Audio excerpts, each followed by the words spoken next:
الحمد للہ وکفی وسلام علی عبادہ الذین اصطفی اما بعد۔ سورہ یاسین کا ترجمہ ہم پڑھیں گے اور اس کے فوائد سمجھنے کی کوشش کریں گے۔ ایک ہوتی ہے تفسیر، وہ تو ایک مستقل فن ہے، علم ہے، وہ علماء کا کام ہے۔ ہم جیسے طالب علم تو قرآن مجید کا ترجمہ سمجھیں اور پھر اس میں جو نکات ہیں، فوائد ہیں، ان کو سمجھنے کی کوشش کریں۔ ہمارے تدبر کی انتہا یہیں تک ہے۔ افلا یتدبرون القرآن، یہ قرآن کے اندر تدبر کیوں نہیں کرتے؟ وہ جو فوائد ہمیں ملیں گے اس سے ہماری زندگی میں فائدہ ہوگا۔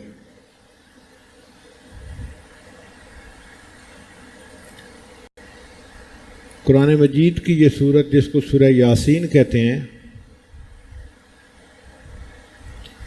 سورہ فاطر کے بعد اس کی جگہ ہے۔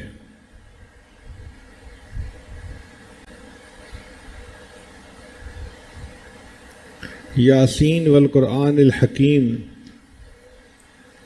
یاسین حروف مقطعات میں سے ہے اور قرآن الحکیم میں اللہ نے قسم کھائی ہے، قسم ہے اس کے قرآن کی، انک لمن المرسلین، آپ تحقیق بھیجے ہوئے میں سے ہیں۔ یعنی اللہ تعالیٰ نے نبی علیہ الصلوۃ والسلام کی رسالت کی قسم کھا کر گواہی دی ہے۔ باقی انبیاء کی رسالت کی بھی اللہ نے گواہیاں دی ہیں، لیکن قسم کھا کر گواہی دینا یہ اعزاز صرف سید الانبیاء حضرت محمد مصطفیٰ احمد مجتبی صلی اللہ علیہ وسلم کو حاصل ہے۔ علی صراط مستقیم، آپ سیدھی راہ کے اوپر ہیں۔ تنزیل العزیز الرحیم، یہ قرآن اتارا گیا زبردست رحم والے نے، اتارا زبردست رحم والے نے۔ لتنذر قوما ما انذر آباؤہم فہم غافلون، تاکہ تو ڈرائے ایک قوم کو کہ جنہوں نے نہیں ڈر سنا ان کے باپ دادوں نے، فہم غافلون، لہذا وہ بے خبر ہیں۔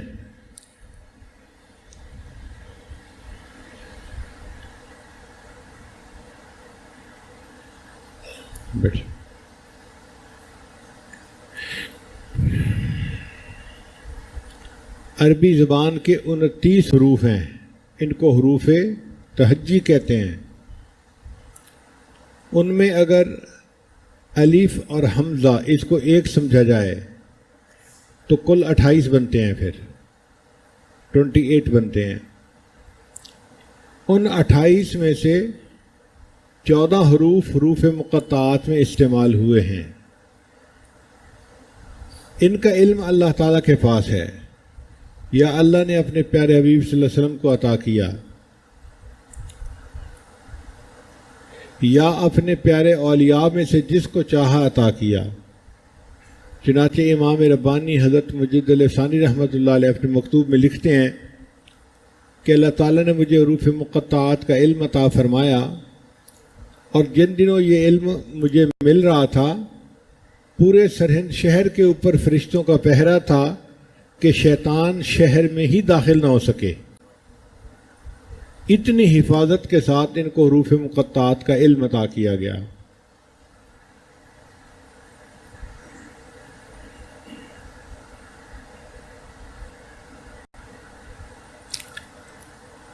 حروف مقطعات کی تھوڑی سی تفصیل آج ہم سمجھ لیں۔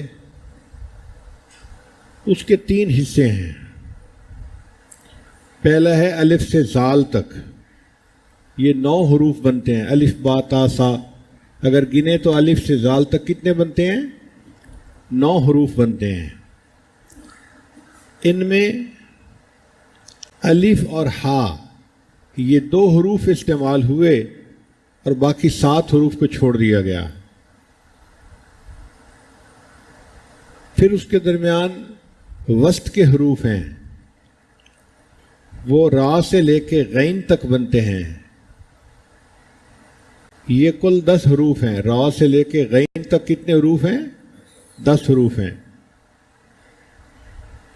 ان میں سے اللہ تعالیٰ نے ایک حرف کو لے لیا، ایک حرف کو چھوڑ دیا. ایک حرف کو لے لیا، ایک کو چھوڑ دیا. مثلا را کو لیا، زا کو چھوڑ دیا. سین کو لیا، شین کو چھوڑ دیا. صاد کو لیا، زود کو چھوڑ دیا. تو کو لیا، زو کو چھوڑ دیا. عین کو لیا اور غین کو چھوڑ دیا. یہ جو درمیان کے حروف تھے ان میں ایک کو لے لیا، ایک کو چھوڑ دیا، ایک کو لے لیا، ایک کو چھوڑ دیا. یہ ترتیب ہے. تو یہ 5 حروف بن گئے. تو 2 پہلے تھے اور 5 یہ کتنے ہو گئے؟ 7. پھر اس کے بعد فا سے لے کے یا تک پھر 9 حروف بنتے ہیں.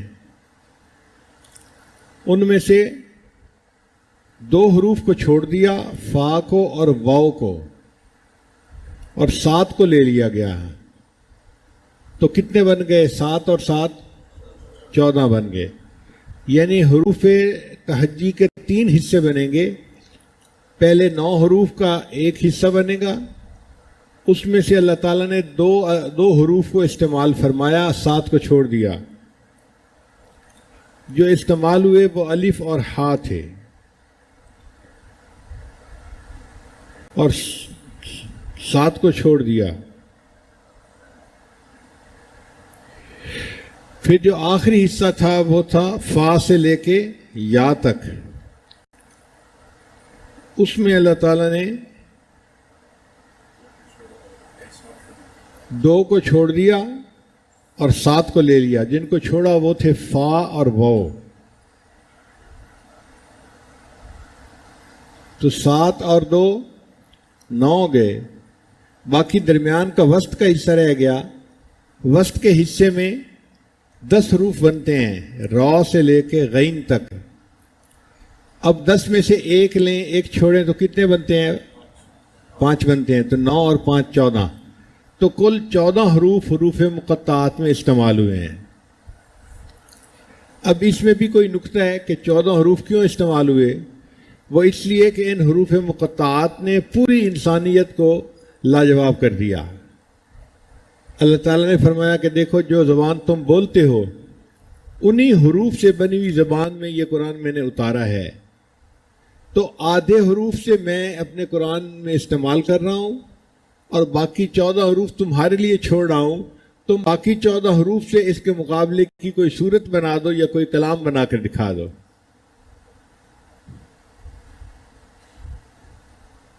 تو حروف تہجی کتنے ہیں؟ 29 ہیں، لیکن ان میں الف اور حمزہ 1 ہیں.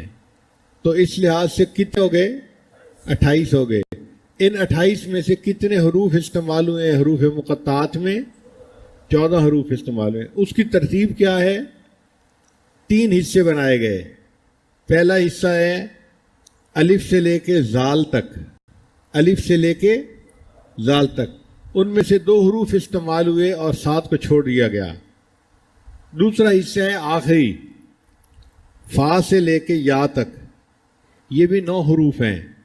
ان میں سے 7 کو استعمال کیا اور 2 حروف کو چھوڑ دیا.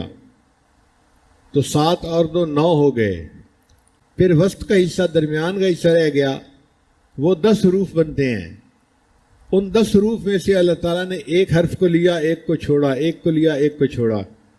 مثلا را کو لیا، زا کو چھوڑ دیا. سین کو لیا، شین کو چھوڑ دیا. صاد کو لیا، زود کو چھوڑ دیا. تو کو لیا، زو کو چھوڑ دیا.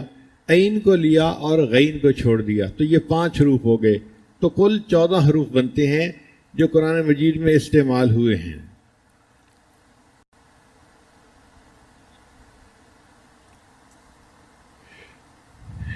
یہیں تک ہمارے لیے فائدہ کافی ہے کہ ہمیں حروف مقطعات کے بارے میں ایک آئیڈیا ہو کہ اللہ تعالیٰ نے قرآن مجید میں کن حروف کو حروف مقطعات میں استعمال کیا ہے. لیکن عربی طلباء کے لیے ہمیں تھوڑا سا اور بھی آگے جانے کی ضرورت ہے. کلام عرب 3 طرح کا ہوتا ہے، حرف، فعل یا اسم. حرف، فعل یا اسم. اس میں جو حرف ہے نا، اس میں واو ہوتا ہے جس کو واو عاطفہ کہتے ہیں، عطف کے لیے. فا ہوتا ہے تعقیب کے لیے. حمزہ ہوتا ہے استفہام کے لیے. کاف ہوتا ہے تشبیہ کے لیے. اور با ہوتا ہے الصاق کے لیے. پھر کبھی کبھی یہ 2 حروف پر مشتمل ہوتا ہے، جیسے کمن تبعیض کے لیے، او تخییر کے لیے، ام للاستفہام استفہام کے لیے، اور انا شرط کے لیے. اور کبھی کبھی یہ 3 حروف ہوتے ہیں، الیہ اور علیہ.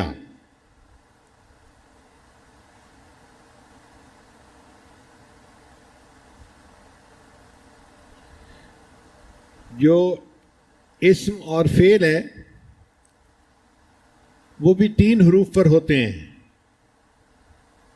جیسے فعل ہے الا یعلو اور علا یعلو. کبھی کبھی اسم اور فعل 4 پر بھی آتے ہیں، اور کبھی کبھی 5 حروف پر بھی آتے ہیں، جیسے فجل، سجل اور جردہل. یہ 5 حروف پر مشتمل ہیں. اب ان میں قرآن مجید نے کن کن حروف کو کہاں کہاں استعمال کیا، یہ ایک راز ہے. یہ کوئی نہیں جانتا کہ اللہ تعالیٰ نے کہیں پر ایک حرف استعمال کیا ہے، جیسے قاف، نون،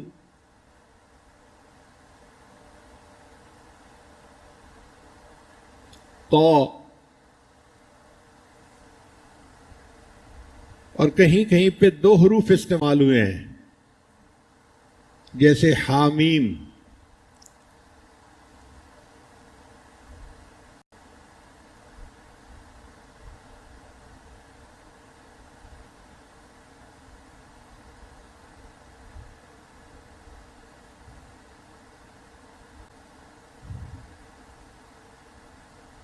توسین، توحا، یاسین. اور کہیں کہیں قرآن مجید میں 3 حروف استعمال ہوئے ہیں، الف لام میم، توسین میم، الف لام را. اور کہیں 4 حروف استعمال ہوئے ہیں، الف لام میم را، الف لام میم صاد. اور کہیں پر 5 حروف استعمال ہوئے ہیں، ہا میم عین سین قاف اور کاف ہا یا عین صاد. اللہ تعالیٰ نے کس حکمت کی بنا پر کہاں 1 حرف پسند فرمایا، کہاں 2، کہاں 3، کہاں 4، کہاں 5، اس کی حکمت کو کوئی نہیں جانتا. اس کے سامنے عرب لوگوں کی زبانیں گنگ ہو گئیں کہ واقعی یہ عام حروف سے بنا ہوا کلام ہے، لیکن اس کی حکمتوں کو ہم میں سے کوئی نہیں سمجھ سکتا. 1400 سال سے آج تک قرآن مجید کا یہ دعویٰ اپنی جگہ موجود ہے کہ اگر تم ایک صورت ایسی بنا کے دکھا سکتے ہو تو بنا کے دکھاؤ. آپ اندازہ لگائیے، وہ کفار جو مخالفت کرتے تھے، جو بڑے زبان کے ماہر تھے، جو اسلام کی مخالفت میں خود قتل ہو گئے، اپنی اولادوں کو قتل کروا دیا، اگر وہ اس چیلنج کو قبول کر سکتے ہوتے تو کیوں نہ قبول کر لیتے؟ وہ فوراً جواب دیتے جی ہم بنا کے دکھاتے ہیں. لیکن آج تک قرآن مجید کے اس کے دعوے کو کوئی قبول نہ کر سکا. اس کا مطلب یہ ہے کہ واقعی یہ قرآن مجید کا ایسا دعویٰ ہے کہ جس کا کوئی آج تک جواب نہیں دے سکا، نہ دے سکے گا.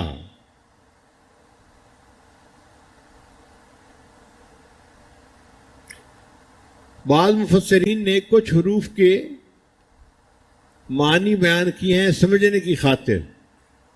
مثال کے طور پر الف لام میم، یہ 3 حروف ہیں. وہ فرماتے ہیں الف سے مراد اللہ، اور میم سے مراد محمد صلی اللہ علیہ وسلم، اور لام سے مراد جبرائیل جو اللہ اور اس کے نبی کے درمیان واسطہ بنے، قرآن مجید کو اللہ سے لے کر نبی علیہ السلام تک لائے۔ تو انہوں نے اس طرح کچھ حروف کے معانی بھی بتائے ہیں۔ الف لام میم، الف سے مراد اللہ اور میم سے مراد محمد صلی اللہ علیہ وسلم اور لام سے مراد جبرائیل کہ وہ جبرائیل واسطہ بنے اور اللہ تعالیٰ کا کلام نبی علیہ السلام تک پہنچانے والے بنے۔ بعض حروف کو اگر جمع کیا جائے تو یہ نام بھی بن جاتا ہے، جیسے الف لام را، ایک جگہ پر یہ حروف مقطعات آئے ہیں، اور حامیم یہ بھی آئے ہیں، اور نون یہ حرف بھی آیا ہے۔ اگر ان تینوں کو ملائیں تو یہ الرحمن بنتا ہے۔ اب الرحمن کے اس لفظ کو اس طرح ڈیوائیڈ کر کے صورتوں کے آگے لانے میں کیا حکمت ہے، یہ اللہ تعالیٰ ہی بہتر جانتے ہیں۔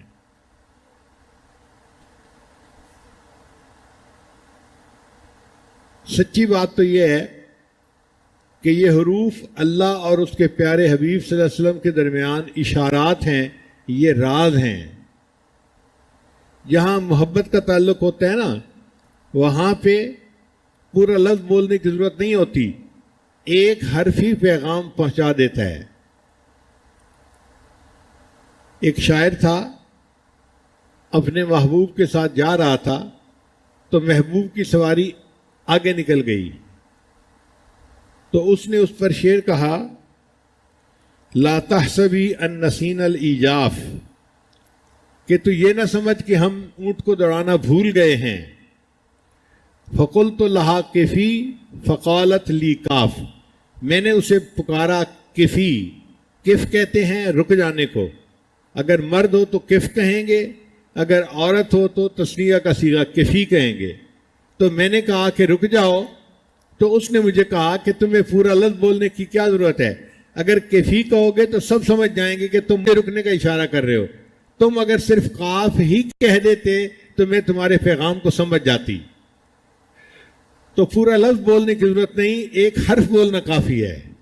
اس سے پتہ چلتا ہے کہ جس طرح عاشق و معشوق ایک دوسرے کے ساتھ ایک حرف میں کوڈ میں بات کر جاتے ہیں، اللہ تعالیٰ نے بھی اپنے پیارے حبیب صلی اللہ علیہ وسلم کے ساتھ حروف مقطعات میں کوڈ کے ذریعے سے پیغام پہنچا دیا، ان کے ساتھ باتیں کر لیں، اور ان باتوں کو مخلوق کو کچھ پتہ نہیں چلا۔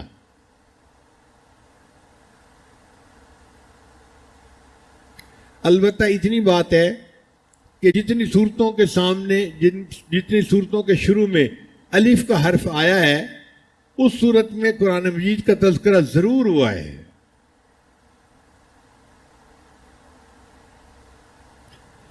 جن صورتوں کے شروع میں تو کا حرف آیا ہے، ان میں حضرت موسیٰ علیہ السلام کا تذکرہ بھی ہوا اور اژدہا کے واقعے کا تذکرہ بھی ہوا۔ اور اگر آپ غور کریں، اژدہا جب بیٹھا ہوتا ہے تو تا کے حرف سے مشابہ ہوتا ہے،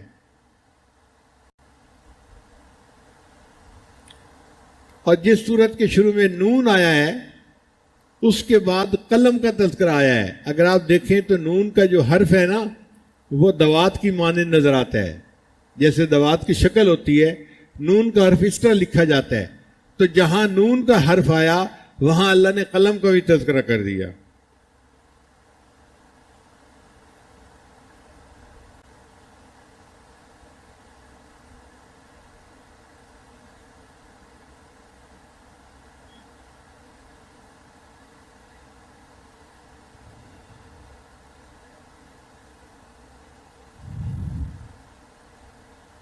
اب اس کو یاد رکھنے کے لیے ہم ایک دفعہ پھر دہرا لیتے ہیں تاکہ ہمیں سبق یاد رہے۔ عربی زبان کے کتنے حروف تہجی ہیں؟ 29۔ ان میں سے 2 حرف ایک جیسے ہیں، جیسے حمزہ اور الف، تو پھر کل کتنے پیچھے بچ گئے؟ 28 بچ گئے۔ اب ان 28 میں سے حروف مقطعات میں کتنے حروف استعمال ہوئے ہیں؟ 14 حروف۔ اللہ تعالیٰ نے آدھے حروف کو استعمال کیا۔ اس میں کیا حکمت ہے؟ اس میں حکمت یہ ہے کہ اللہ تعالیٰ نے یہ بتلایا کہ دیکھو، آدھے حروف میں اپنی کتاب میں استعمال کر رہا ہوں، اب اس کا جواب دینے کے لیے باقی آدھے حروف تم استعمال کر لو اور اس قرآن کی طرح ایک اور قرآن بنا کے دکھا دو. پھر فرمایا اگر تم قرآن نہیں بنا سکتے ایک سورت بنا کے دکھا دو. پھر فرمایا کہ تم ایک سورت بھی نہیں بنا سکو گے، تم 10 آیتیں بنا کے دکھا دو. آخر پر یہاں تک فرما دیا کہ تم 10 آیتیں بھی نہیں بنا سکو گے، ایک آیت قرآن جیسی بنا کے دکھا دو. اور عرب جو اپنے آپ کو بڑے ماہر زبان کہتے تھے، وہ قرآن مجید کی آیات جیسی ایک آیت بھی بنا کے پیش نہ کر سکے. ان میں سے ایک آدمی نے کوشش بھی کی، مگر اس کی کوشش پر خود عرب لوگ ہنسنے لگ گئے. الفیل و مل فیل و ما ادراک مل فیل. تو اللہ تعالیٰ کا قرآن واقعی اللہ کا کلام ہے، اور اس کا جواب مخلوق کے لیے دینا ناممکن ہے، کوئی دے ہی نہیں سکتا. اور 1 مہینہ 2 مہینہ کی بات نہیں، 1400 سال اس دعوے میں گزر گئے، اور ان 1400 سال میں عربوں میں کتنے زبان دان گزرے، نکتہ دان گزرے، عقل مند لوگ گزرے.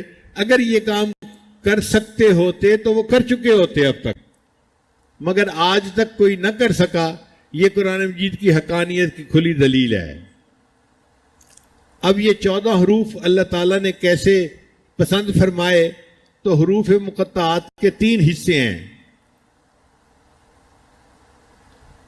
پہلے 9 حروف الف سے لے کے زال تک. پہلے 9 حروف کہاں تک ہیں؟ الف سے لے کے زال تک. ان میں سے الف اور ہا 2 حروف کو استعمال کیا گیا، 7 حروف کو چھوڑ دیا گیا. اور پھر دوسرا حصہ فا سے لے کے یا تک، یہ بھی 9 حروف بنتے ہیں. ان میں 2 حروف کو چھوڑ دیا اور 7 حروف کو استعمال کر لیا گیا. اور درمیان کا حصہ را سے لے کے غین تک، یہ 10 حروف بنتے ہیں. ان میں سے ایک حرف کو لے لیا گیا اور ایک حرف کو چھوڑ دیا گیا. اس طرح 2 حروف 7 حروف 9 ہو گئے، اور 5 مل کے 14 حروف ہو گئے.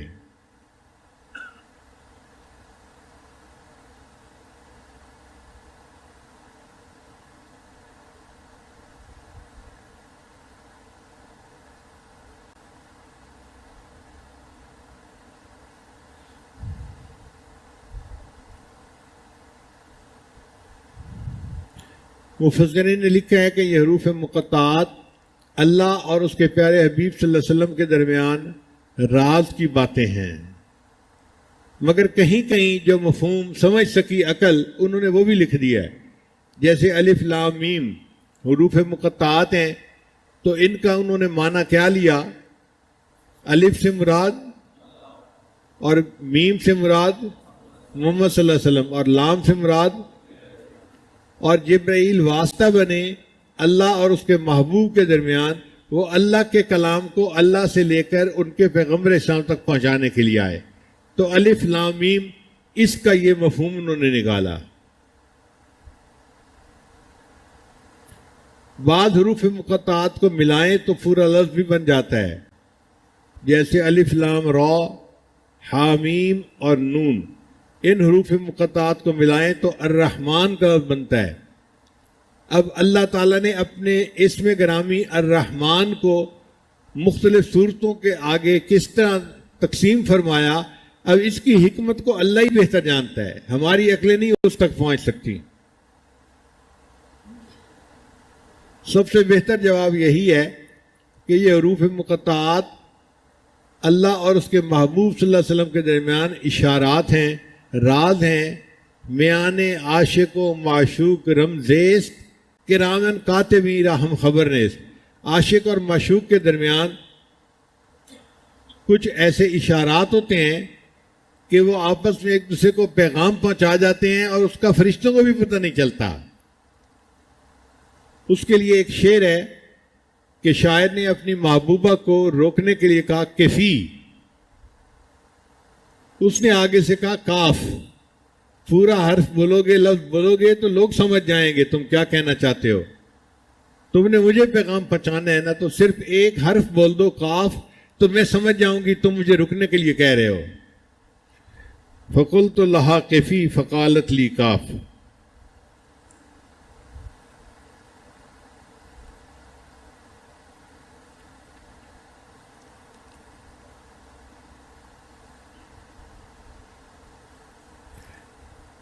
اب یاسین کا جو لفظ ہے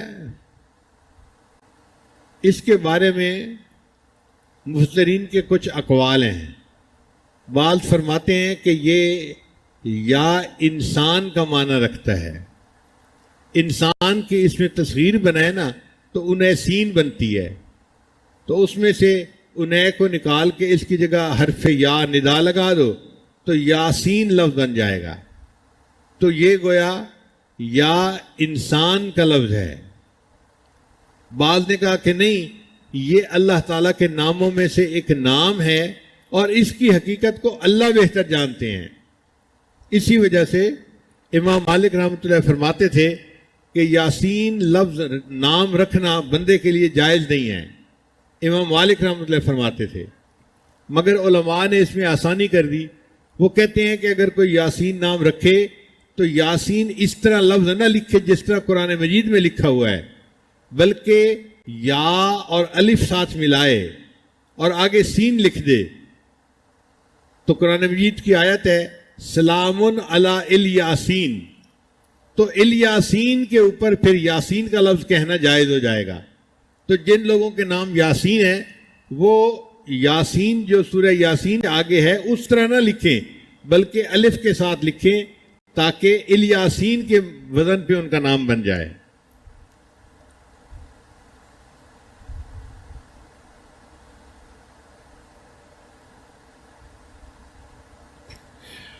حدیث مبارکہ میں سورہ یاسین کے بہت فضائل وارد ہوئے ہیں. ان میں سے ایک فضیلت یہ ہے کہ اگر کوئی بندہ آخری لمحات میں ہو اور اس کے قریب سورہ یاسین شریف کو پڑھا جائے تو اللہ تعالیٰ اس بندے کے لیے روح نکلنے میں آسانی فرما دیتے ہیں. حدیث مبارکہ میں ہے کوئی بندہ اگر رات کے وقت سورہ یاسین کو پڑھے گا اللہ تعالیٰ اس حال میں اٹھائیں گے کہ گناہوں سے اس کی مغفرت ہو چکی ہوگی.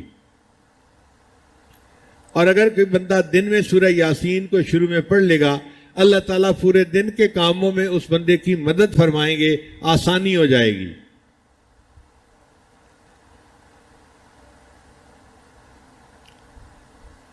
نبی علیہ السلام نے فرمایا لکل شیء قلب وقلب القرآن یاسین، ہر چیز کا ایک دل ہوتا ہے اور قرآن مجید کا دل سورہ یاسین ہے. تو سورہ یاسین کی اہمیت کے لیے اتنا ہی ارشاد کافی ہے کہ یہ قرآن مجید کا دل ہے.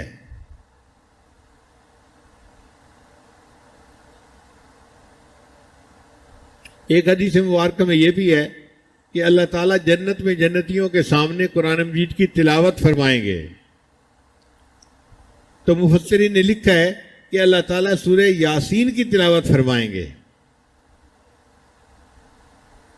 اور ایک حدیث مبارکہ میں جنت میں جنتیوں سے قرآن اٹھا لیا جائے گا، وہ اگر پڑھنا چاہیں گے تو صرف سورہ یاسین اور سورہ طٰہٰ پڑھیں گے، اس کے سوا قرآن مجید کو نہیں پڑھ سکیں گے. تو قرآن مجید کی اس صورت کا یہ بھی اعزاز ہے کہ جنت میں بھی جنتی پڑھنا چاہیں گے تو وہ سورہ یاسین کو پڑھ سکیں گے.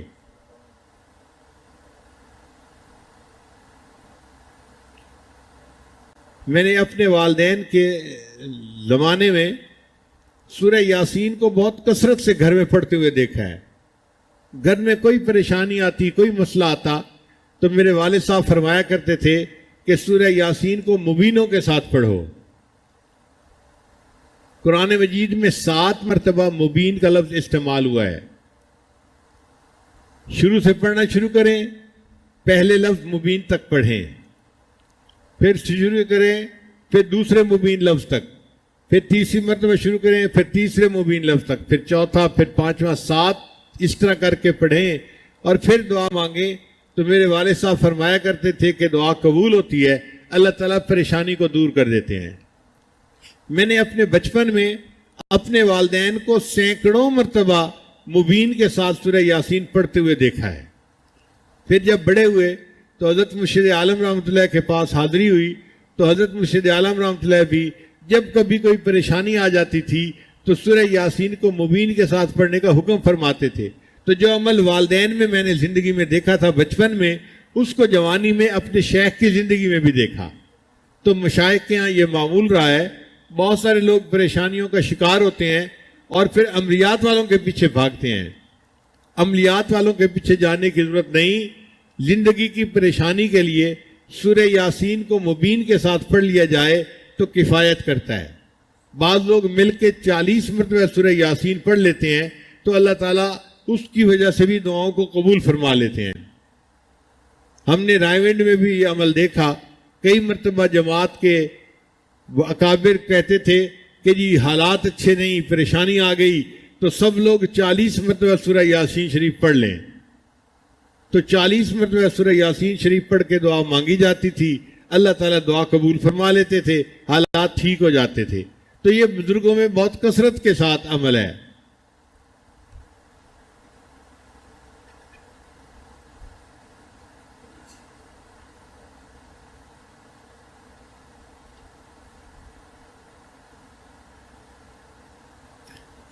اب سوال پیدا ہوتا ہے کہ سورہ یاسین کو قرآن مجید کا دل کیوں کہا گیا، قلب کیوں کہا گیا؟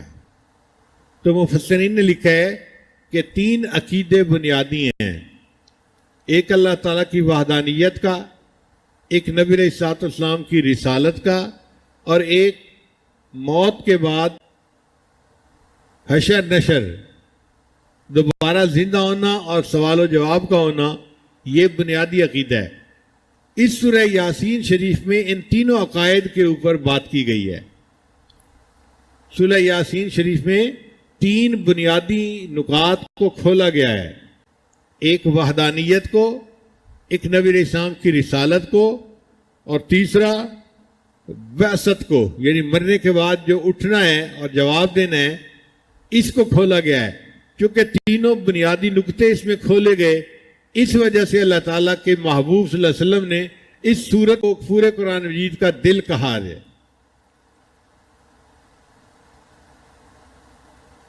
اور بعض مفسرین نے یہ بھی لکھا ہے کہ مختلف صورتوں میں مختلف مضامین ہوئے ہیں. یہ وہ صورت ہے جس میں اللہ تعالیٰ نے اپنے محبوب صلی اللہ علیہ وسلم کے رسالت کا قسم کھا کر اعلان کیا ہے. چونکہ محبوب کو تسلی دی گئی اور ان کو بتایا گیا کہ آپ سیدھے راستے پر ہیں، آپ پریشان نہ ہوں ان کفار کے رد عمل کی وجہ سے، تو محبوب کے دل کو تسلی ہوئی، خوشی ہوئی. اسی لیے اس کو قرآن مجید کا قلب کہا گیا.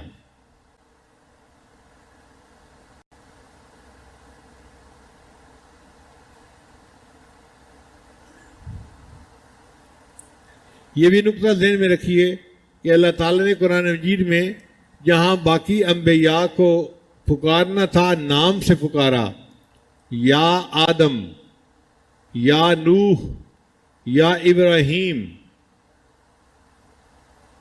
یا یحییٰ، یا موسیٰ، یا عیسیٰ، مختلف انبیاء کو پکارنا تھا تو ان کے نام لے کر پکارا گیا. لیکن جب اپنے محبوب صلی اللہ علیہ وسلم کی باری آئی تو اللہ تعالیٰ نے اپنے محبوب صلی اللہ علیہ وسلم کو نام لے کے کہیں نہیں پکارا. پورے قرآن مجید میں یا محمد کا لفظ کہیں نظر نہیں آئے گا. اللہ نے ان کو القاب سے پکارا، یا ایھا الرسول، یا ایھا النبی، یا ایھا المزمل، یا ایھا المدثر. اللہ نے القاب کے ساتھ اپنے محبوب کو خطاب فرمایا. تو یہ جو یاسین ہے یہ بھی گویا نبی علیہ السلام کا نام تھا، صفاتی نام تھا، اور اللہ تعالیٰ نے اپنے محبوب صلی اللہ علیہ وسلم کے نام سے ان کو اس طرح پکارا. بعض احادیث میں ہے کہ طٰہٰ بھی نبی علیہ السلام کا نام ہے، اس لیے ایک سورت کے سامنے طٰہٰ کے حروف بھی آئے ہیں.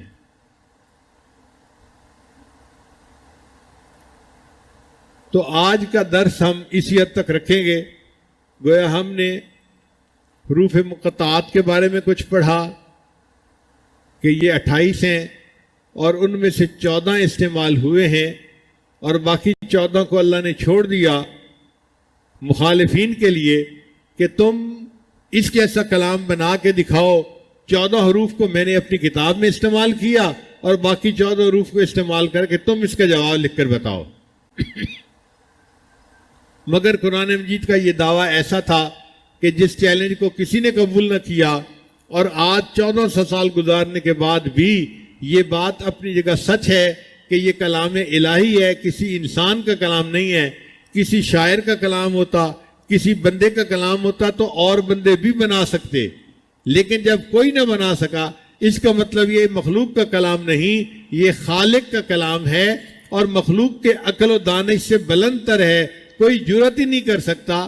ایک قرآن بنانا تو کیا ایک سورت نہیں بنا سکتے، ایک سورت کیا 10 آیتیں نہیں بنا سکتے، 10 آیتیں کیا ایک آیت قرآن جیسی نہیں بنا سکتے۔ تو یہ اللہ کا کلام اتنا عظیم ہے کہ اس جیسی ایک آیت بھی بنا کر پیش کرنا ناممکن ہے۔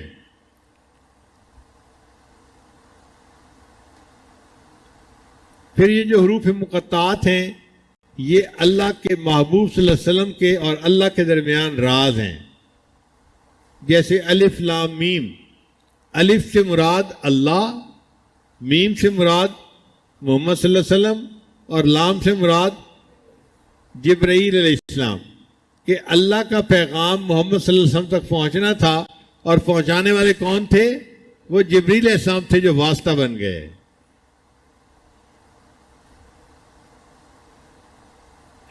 اور اکثر جن صورتوں کے سامنے الف کا حرف استعمال ہوا ہے، اس میں قرآن مجید کا تذکرہ ضرور ہے۔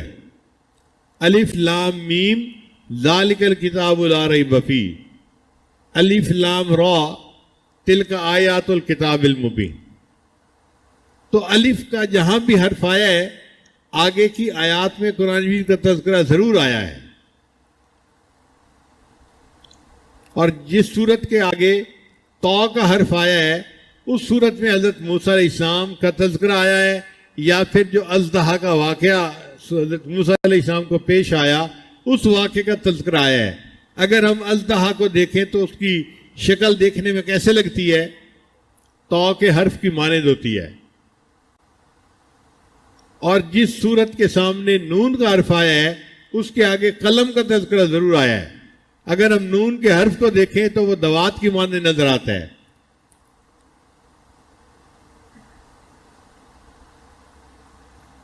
اور نون کو اگر لفظ کے طور پہ سنیں تو یہ نون جو ہے مچھلی کو کہتے ہیں، اور جس میں نون کا حرف آیا ہے اس صورت میں حضرت یونس علیہ السلام کا تذکرہ بھی اکثر و بیشتر آیا ہے۔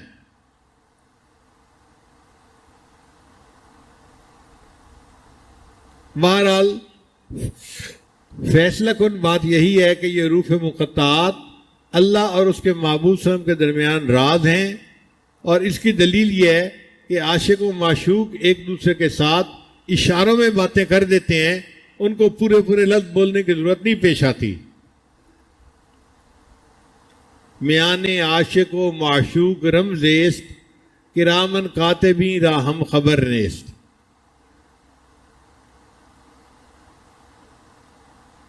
بعض لوگ کہتے ہیں کہ جی قرآن مجید کو ترجمے کے ساتھ پڑھنا چاہیے۔ بڑی اچھی بات ہے، واقعی ترجمے کے ساتھ پڑھنا چاہیے، لیکن جو بچے بغیر ترجمے کے پڑھتے ہیں وہ اس کے مخالفت کرتے ہیں، یہ غلط بات ہے۔ وہ کہتے ہیں جی طوطے کتنا بیٹھے رٹ رہے ہیں، کیا ضرورت ہے اس کی؟ بھائی بغیر معنی کے بھی اگر پڑھ رہے ہیں تو پھر بھی پڑھنا ثواب ہے۔ مجھے جرمنی میں ایک صاحب مل گئے، کہنے لگے جی یہ طوطے کی اتنا رٹنے کا کیا فائدہ جب سمجھ ہی نہیں آ رہی۔ تو ان کا قرآن مجید کا حلقہ ہوتا تھا، تو میں نے کہا کہ آپ پورے قرآن مجید کو سمجھ کے پڑھتے ہیں؟ کہنے لگا ہاں میں تو حلقہ کرواتا ہوں، پورے قرآن مجید کو سمجھ کے پڑھتا ہوں۔ میں نے کہا اچھا ترجمہ کرو، کاف ہا یا عین صاد، اس کا ترجمہ کیا ہے؟ اب میرا منہ دیکھنے لگا، میں نے کہا کرو نا ترجمہ۔ کہنے لگا جی اس کا ترجمہ تو میں نہیں کر سکتا۔ میں نے کہا اگر یہ بغیر ترجمے کے ہر لفظ پڑھا اور اس پر اللہ نے اجر دیا، تو باقی قرآن مجید کو بغیر ترجمے کے پڑھیں گے تو اللہ کیوں اجر ادا نہیں فرمائیں گے؟ اس پر بھی اجر ملے گا۔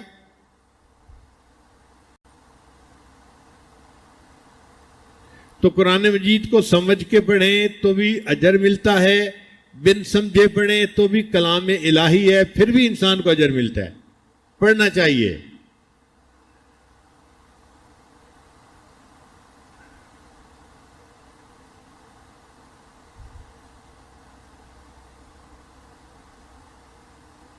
تو اللہ تعالیٰ نے یاسین کے حروف کے بعد پھر اپنے حبیب صلی اللہ علیہ وسلم کی رسالت کا تذکرہ کیا، پھر قرآن مجید کی قسم کھائی اور قسم کھا کے اپنے حبیب صلی اللہ علیہ وسلم کی رسالت کا تذکرہ کیا۔ انک لمن المرسلین، بے شک آپ بھیجے ہوئے میں سے، آپ رسولوں میں سے ہیں۔ اب اللہ تعالیٰ گواہی دیں تو یہی بہت تھا، چہ جائے کہ اللہ تعالیٰ قسم کھا کر گواہی دیں، یہ تو اور بات مؤکد ہو گئی، اور اس سے نبی علیہ السلام کی شان اور زیادہ کھل کر سامنے آ گئی۔ تو اللہ تعالیٰ نے تمام انبیاء، بہت سارے انبیاء کی رسالت کی گواہی دی ہے، لیکن قسم اٹھا کر گواہی صرف اپنے محبوب صلی اللہ علیہ وسلم کی رسالت کی دی ہے۔ انک لمن المرسلین، بے شک آپ رسولوں میں سے ہیں۔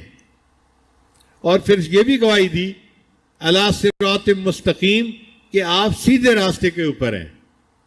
اب دیکھیے ہم روزانہ نماز کے اندر سورہ فاتحہ پڑھتے ہیں، اہدنا الصراط المستقیم، اللہ ہمیں سیدھے راستے کی رہنمائی فرما دیجئے۔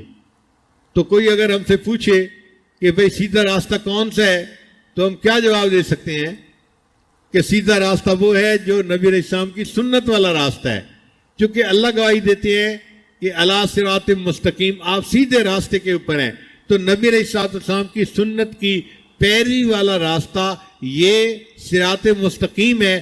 جو محبوب کی سنت پر عمل کرے گا وہ سیدھے راستے کے اوپر اپنی زندگی گزارے گا، جو قرآن مجید کی تعلیمات پر عمل کرتا ہے وہ سیدھے راستے پہ زندگی گزارتا ہے۔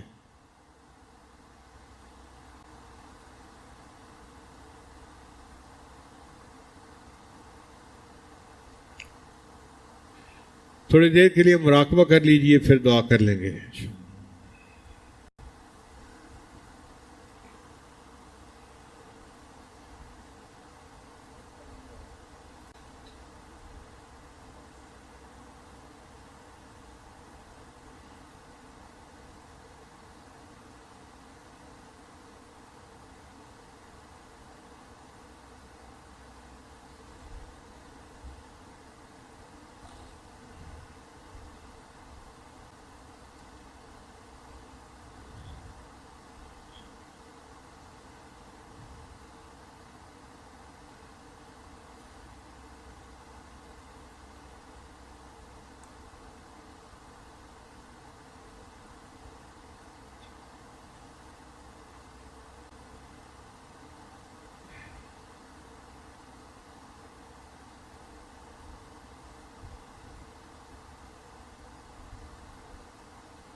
لا الہ الا اللہ محمد الرسول اللہ. دعا کر لیجئے.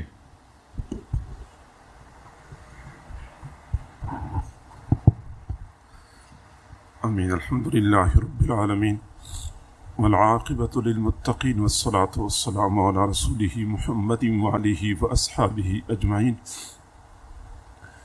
اے کریم پروردگار، ہم تیرے عاجز و مسکین بندے ہیں، ہمارے حال پہ رحم فرما، ہمارے گناہوں کو معاف فرما، ہماری خطاؤں کو معاف فرما. اللہ ہمیں گناہوں سے پاک صاف زندگی نصیب فرما، معصیت سے خالی زندگی نصیب فرما. اے کریم اللہ، ہمارے لیے گناہوں سے بچنا مشکل ہے، تیرے لیے تو بچانا آسان ہے. ہمیں گناہوں سے بچا لیجئے. اللہ، گناہ کر کر کے ہم مزید تھک چکے ہیں، تنگ آ چکے ہیں، چھٹکارا چاہتے ہیں. گناہوں سے چھٹکارا نصیب فرما. اے کریم پروردگار، گناہوں کی طرف اٹھنے والی نگاہوں کو جھکا دیجئے، متحرک زبانوں کو ساکت کر دیجئے، بڑھنے والے قدموں کو روک لیجئے، بڑھنے والے ہاتھوں کو روک لیجئے. اے کریم پروردگار، ہمارے وہ اکابر جب وہ 20 سال اس حال میں گزارتے تھے کہ گناہ لکھنے والے فرشتے کو کچھ لکھنے کا موقع نہیں ملتا تھا، اللہ وہ بھی تو تیرے فضل و کرم سے بچتے تھے. ہم بھی اسی فضل و کرم کے طلبگار ہیں، ہمیں بھی بچا لیجئے. اللہ بچا لیجئے. اے کریم اللہ، ہم صبح توبہ کرتے ہیں، شام کو توڑ بیٹھتے ہیں، شام کو توبہ کرتے ہیں، صبح کو توڑ بیٹھتے ہیں. اللہ، یہ سلسلہ کب تک چلتا رہے گا؟ ہمیں توبہ پر استقامت نصیب فرما. اے کریم پروردگار، اے رحیم پروردگار، اے حنان و منان پروردگار، اے ہمارے پیارے پروردگار، عرصہ گزر گیا تجھے منانے کے لیے، تجھے پانے کے لیے ہم کوششیں کر رہے ہیں، لیکن ابھی تک اپنے آپ کو دور محسوس کر رہے ہیں. اللہ، ہم ایک قدم آگے بڑھاتے ہیں، شیطان ہمیں 2 قدم پیچھے دھکیلتا ہے. اللہ، ہمیں اپنا قرب عطا فرما دیجئے. دنیا میں ہم نے دیکھا ہے، بچہ چلتے چلتے تھک جاتا ہے، ابو سے کہتا ہے ابو مجھے اٹھا لیجئے، مجھ سے مزید نہیں چلا جاتا. اللہ، ہمارا بھی وہی حال بن چکا ہے. شیطان ظالم نے ہمیں تھکا دیا ہے. اللہ، ہمیں اپنا قرب نصیب فرما، نفس اور شیطان کے مکر و فریب سے محفوظ فرما. اے کریم پروردگار، بہت دل کرتا ہے ان زلفوں کو دیکھ لیں جن کو تو نے واللیل فرمایا ہے، ان رخساروں کو دیکھ لیں جن کو تو نے والضحیٰ فرمایا ہے. اللہ، ہم ایسے زمانے میں پیدا ہوئے کہ تیرے محبوب کا کھلی آنکھوں سے دیدار نہ کر سکے. اللہ، دعا کرتے ہیں کہ قیامت کے دن ان کے ہاتھوں سے حوض کوثر کا جام ضرور نصیب فرما، ان کے جھنڈے تلے جمع ہونے کی توفیق عطا فرما، ہمیں ان کے قدموں میں جگہ نصیب فرما. اے کریم اللہ، تیری کریمی کا واسطہ، اے رحیم پروردگار، تیرے رحیمی کا واسطہ، اے جواد پروردگار، تیرے جود و سخا کا واسطہ. اللہ، تو سخی ذات ہے، تجھے سخاوت سجتی ہے. ہمیں دینے سے تیرے خزانوں میں کوئی کمی نہیں آئے گی. اللہ، عطا فرما دیجئے. میرے اللہ، کوئی تجھ سے دنیا مانگتا ہوگا، کوئی تجھ سے کار کوٹھی مانگتا ہوگا، ہم تجھ سے تیری رضا کے طلبگار ہیں. اپنی رضا نصیب فرما. اللہ، اتنے حضرات دور قریب سے چل کے آئے ہیں، یہ دنیا تو تقسیم نہیں ہوتی، تیری محبت کی تلاش میں، تیری رضا کی خاطر یہ حضرات مجاہدہ کر کے یہاں پہ آئے ہیں. اللہ، یہ تھوڑا مجاہدہ تو نہیں ہے. میرے اللہ، ان مجاہدات کو قبول فرما لیجئے. سب کو اپنی رضا نصیب فرما، اپنی رضا والی زندگی نصیب فرما، سب کی پریشانیوں کو ختم فرما. اے کریم پروردگار، ہمیں اپنے اکابر کے لیے اللہ دنیا اور آخرت میں نیک نامی کا ذریعہ بنا، بدنامی کا ذریعہ نہ بنا. اپنے اکابر کا سایہ ہم پر تا دیر قائم و دائم فرما. ہمیں ان کی قدردانی کی توفیق عطا فرما. ناقدری سے بچا لیجئے اللہ، نعمتوں کی ناقدری سے بچا لیجئے. اے کریم پروردگار ہمیں حقیقی معنوں میں مستفید ہونے کی توفیق عطا فرما، ہماری ان دعاؤں کو اپنی رحمت سے قبول و منظور فرما۔ صلی اللہ تعالی علی خیر خلقہ محمد وآلہ واصحابہ اجمعین برحمتک یا ارحم الراحمین۔